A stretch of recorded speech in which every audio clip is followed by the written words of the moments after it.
Objects is an interactive module in PatientVR designed to offer a range of hands-on activities that encourage creativity and play.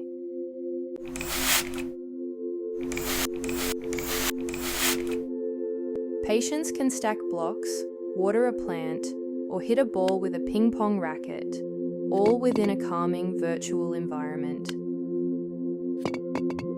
Patients use hand tracking to interact with virtual objects naturally. By reaching out and grabbing the blocks, they can stack them into structures of their choice. The plant watering task allows them to spray water with precise hand movements, while the ping pong activity offers a fun and energetic way to hit a ball, all without the need for physical controllers.